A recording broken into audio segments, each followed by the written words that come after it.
Hi everyone, welcome to this session on Introduction to Embedded Systems. When we think of computing, we often imagine laptops, servers, or mobile apps, but most computing in the world doesn't happen on screens, like a refrigerator, a microwave, a car, or a PlayStation. It happens silently inside the machines. The domain which deals with these kind of systems is called as embedded system. Now, what you are looking at is not just a machine, it's a system with a hidden brain inside. At the core of every embedded system, there is a dedicated computing unit, typically a microcontroller or a processor. It doesn't perform general purpose tasks, it executes deterministic, application specific logic, and unlike traditional systems, it operates under strict real time constraints where timing and reliability are critical. Now, let's understand some of the myths and facts. Now, there is a common misconception that embedded engineering is mostly about hardware, soldering, or basic circuits. In reality, modern embedded systems are a tight integration of hardware and software. You deal with low level programming like a C or a C++ or even assembly language programming. You deal with operating system like embedded Linux or a QNX real time operating system or any other basic real time operating system. You deal with real time constraints. You do hardware interaction like the codes that you write that directly do the hardware interaction. So it is all about the systems engineering, not just about the pure electronics. Now let's understand the anatomy of the embedded system. A typical embedded system operates as a continuous loop. It starts with the sensing layer where the real world signals are captured using sensors, often as an analog or a digital inputs. So basically either you have a switch by which you give a digital input, or you directly have some temperature or a pressure sensor where the analog data is directly converted into digital data and then it is sent to microcontroller, or directly an analog sensor is there which measures the data and sends the analog data to the microcontroller. So that's the sensing layer. Then the signals that are sent by the sensing layer are passed to the processing layer, which is the microcontroller or the processor. Here, the firmware executes signal processing, control algorithms, and the decision logic. So, the firmware is typically written by the embedded developer or the embedded programmer. Now, based on this processing, the system drives the actuation layer, where the digital outputs are converted into physical actions like a motor movement, like turning on or off an LED, like updating a continuous display or an audio signals. And importantly, this is not just a one-time flow. It's a closed loop system continuously sensing, processing, and acting in real time.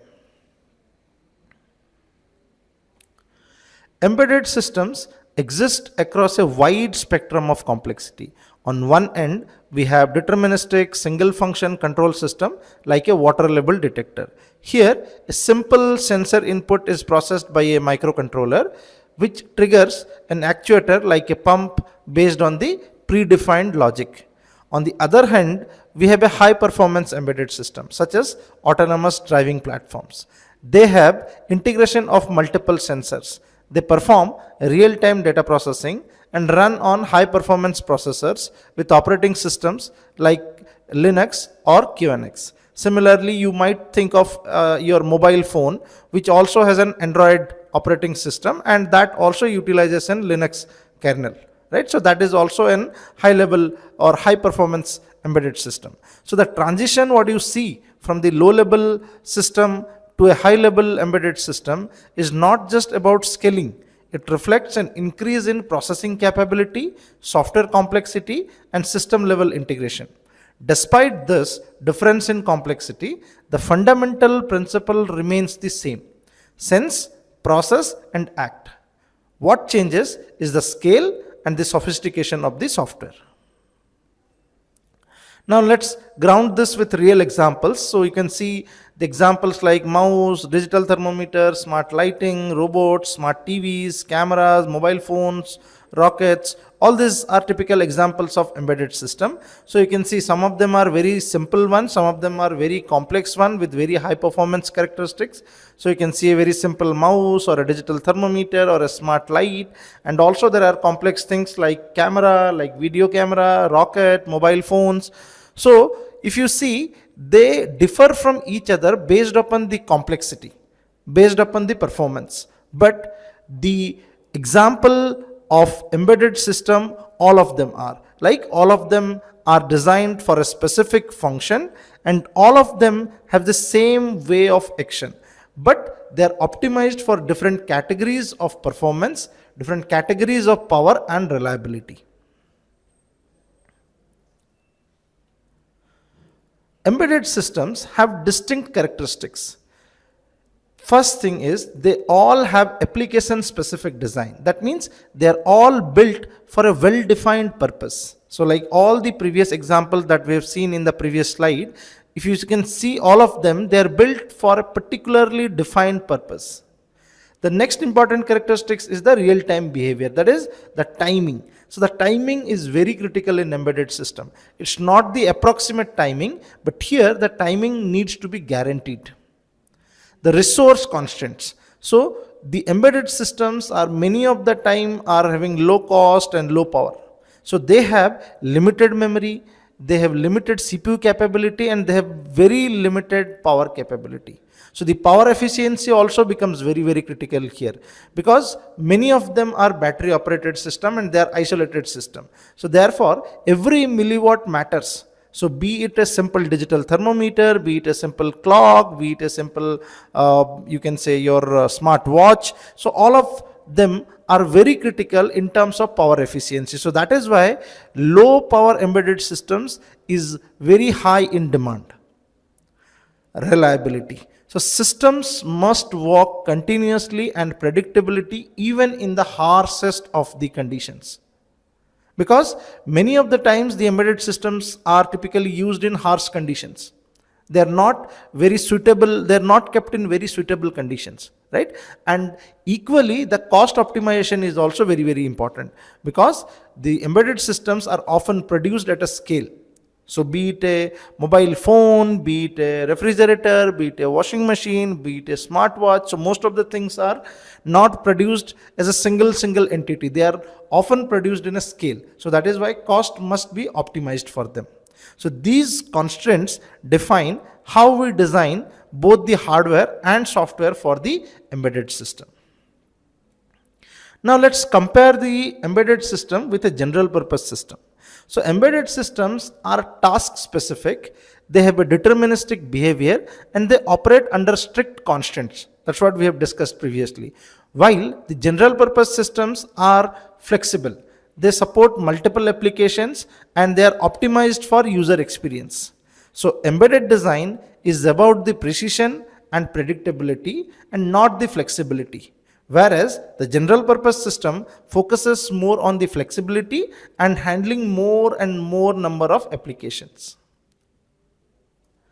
Now what is at stake? In embedded system, failure is not just annoyance, failure is not just inconvenience, it can be critical. Consider in automotive systems, medical devices, aerospace systems, a timing failure or a simple software bug can lead to serious consequences. That's why embedded engineering demands discipline, validation, and deep understanding. Embedded systems operate across a spectrum of abstraction and complexity. At the lowest level, we have a bare metal systems where the code directly interacts with the hardware register, offering a maximum control and deterministic behavior, like a digital thermometer, like a water level detector, those kind of simple embedded systems. Now moving up, we enter into the RTOS based system. RTOS means real-time operating system.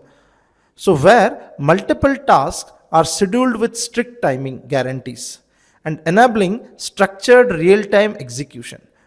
So if you see your smartwatches, they are mostly real-time operating system based systems. right? So there the criticality increases, but it still can be considered as a bare metal system. The only thing is OS provides you a way, or the real-time operating system provides you a way to adhere to the strict timing guarantees.